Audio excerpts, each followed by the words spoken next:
You're on with Marlon. Marlon, how are you, sir? I'm good, Randy. How you doing? Not too bad. We appreciate your time. We were all excited last year. We were having you on the program, and then, of course, weather decided it wasn't a perfect time to have you on. We're excited to have you come into town. I just picked up some tickets, ironically, that I'll be going down and seeing you in Fort Myers. Let's talk real quickly. I know we don't have a whole lot of time with you, so let's talk about next Friday. You'll be in Jacksonville. Next Saturday, you're going to be in Fort Myers, and then you return June 20th in Coral Springs. Let's talk about the show. Yes, sir. It's a great show, man. It's going to be a lot of fun. I haven't had a bad show yet, knock on wood. I just think because I put so much effort and so much work into creating a set that I know there's going to be tons of laughs, and I can't wait for people to enjoy it. I want people to feel good. That's the only reason why I do it. I don't believe in like weirdness and, things happen for a reason and all that kind of stuff. But I think things happen for a reason because I heard about it and I need to go watch that comedy special, Good Grief. I know that it was seen in over 250, 280 countries, and it was filmed at the Apollo Theater. And part of it was, you with your parents who were passed away. And ironically, today is the 6th year. Anniversary is not the right word, I guess, but my dad passed away 6 years ago today. So kind of ironic timing to talk about, your comedy special from last year, Good Grief. Yeah. It's funny. I know those anniversaries. My dad's second just passed. And, I realized my parents passed, they're not gone. They're with me every step of the way. Every lesson they taught me, you honor them in your actions. You honor them how you respond to the family, how you pour into the family. And they got you on the other side. And they're just listening to me. So, I used to cry a lot. Now I laugh more thinking about those guys because they were so funny, and I got such a great experience with them. And that's why I tell people, enjoy your parents. Period. Right?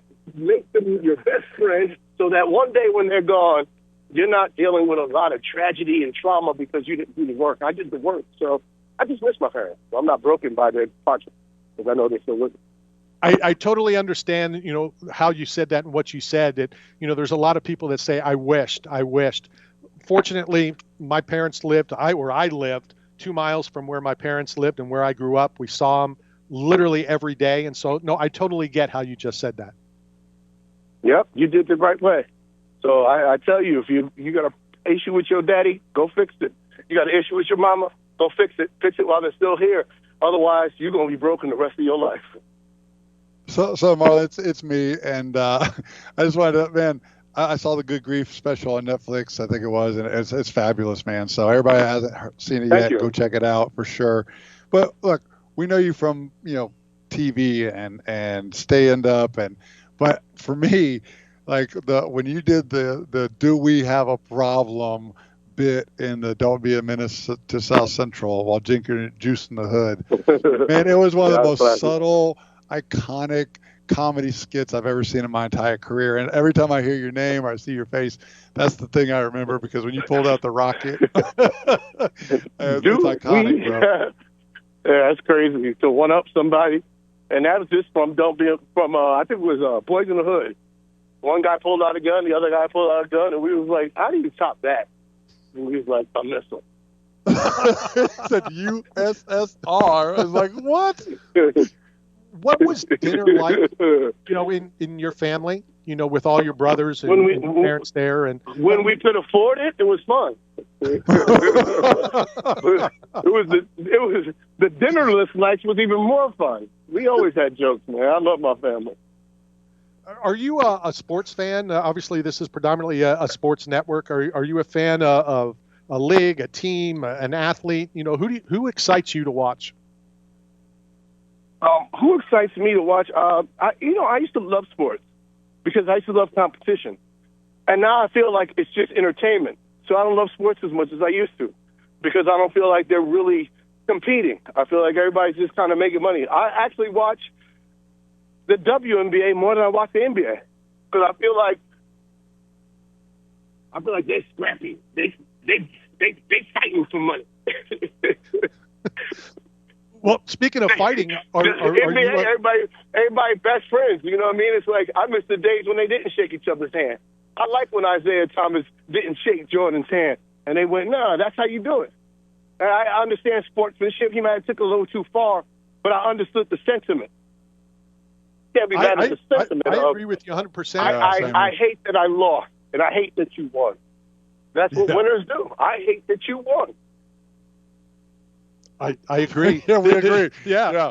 You're my new best friend because I've said that and everybody's like, no, it's sportsman. I don't want to shake hands after a game. I just See, lost. That's what happened. That's why I told my son, I was like, listen, you don't like the way it feels? Good. That's called being a winner. It's hating to lose. Yeah. Winners hate losing, and that's okay. You know, and if you could find within yourself to shake the person's hand, just don't shake it and look at me, oh, man, great competition. Nah, good game. And just keep it short. Because why? Because I'm going back in the gym. Because I'm going to see you next year. Yeah. I'll be honest with you. When we would, and I didn't like it, but after our softball games and we had these tournaments, I never said good game. I always just said game. It wasn't a good game if we lost. There you go. See? You're a winner. Well, you're not because you're not playing. But the point is, you have a winner's mentality. Well, speaking of winners and losers, do you like combat sports? Are you a boxing fan, MMA guy, UFC? What's your favorite combat sport? I like MMA. I feel like boxing, once again, it's not as competitive. See, MMA, boxing, you can dodge punches. These guys aren't fighting no more. Like, you know, Floyd never got hit hard. Like, you know what I mean? I want to see. I like Ali days when they knock them down and break a rib and they still get up off the mat and fight you another 15 rounds. So, you know, those to me, that's the kind of competition I like. That's what I like about UFC. Is every moment is a real moment. Every moment, every second, you can lose by knockout. You can, you know, it's chess. They're playing chess with their bodies and their fists and their minds. And it's constant competition, even when they're holding each other. In a hold, you can lose.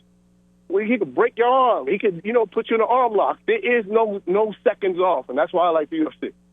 Have you been to UFC events? And if not, when would you like to go? And I'll make sure I set it up. I have been. And I actually, you know, I know, what's his name? The owner. Yeah, I know that guy. And so I hit Dana up if I want to go. I kind of like watching it at home. How you doing? I like watching it at home because, you know, I get to see it. When you go to the fights, you can't see in the ring.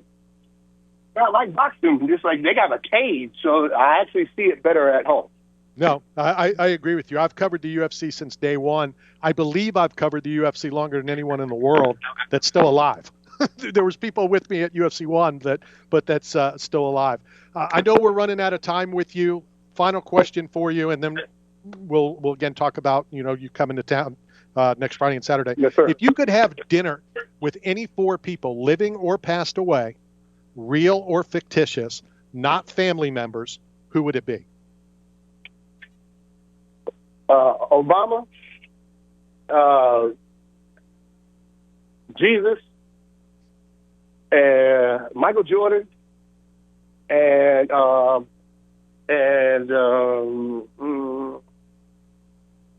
Berry.